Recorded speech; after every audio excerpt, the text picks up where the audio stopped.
There are dozens of investing apps in 2025, but which ones are actually good for beginners? If you're just starting your wealth-building journey, the right app can make or break your experience. Here's a ranked list of the top 5 beginner-friendly investing apps based on ease of use, features, and long-term value. 1.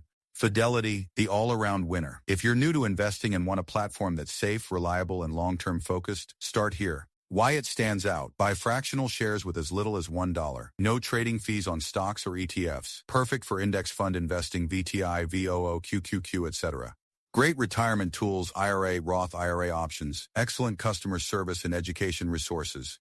Best for long-term investors, index fund beginners, retirement savers too. SoFi Invest, simple and modern. SoFi's all-in-one app makes it easy to manage investing, banking, and even loans in one place.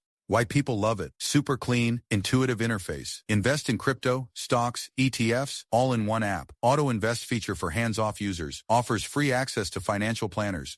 Best for younger investors, first-timers who want simplicity plus flexibility. 3. Men1 Finance. For passive, goal-based investing, Men1 makes investing feel more like setting up a savings plan. With powerful automation. What makes it unique? Pie-based investing. Create your own or use expert portfolios. Auto-rebalancing to stay on track. No commissions or fees. Great for long-term passive growth. Best for people who want to set it and forget it. Investing strategy with structure. 4. Robinhood. Proceed with caution. Robinhood made investing accessible but also addictive. It's sleek, fast, and easy to use, but that can be a double-edged sword. Pros: fractional shares, commission-free trades, real-time quotes, and fast execution. Great mobile design.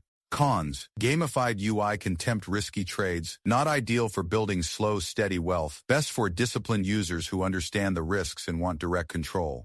5. Public.com, Social Plus. Transparent Public combines investing with community learning. You can see what others are investing in and why. What stands out? Fine, transparent pricing. No hidden payment for order flow. See expert opinions and real investor moves. Fractional shares and crypto options. Educational content integrated in the app. Best for newbies who want to learn through observation and social interaction. Final thoughts: there's no perfect app, but there is a right one for you, based on your goals. If you're just starting and want a low-risk, beginner-friendly approach, start with Fidelity if you want long-term tools and stability. Choose SoFi if you value design, simplicity, and an all-in-one financial experience. Go with M1 Finance if you love structure, automation, and goals-based investing. Don't overthink it, just start. Even investing $100 per month today can become 6 figures in the future thanks to compound interest. Consistency beats perfection. Your future self will thank you.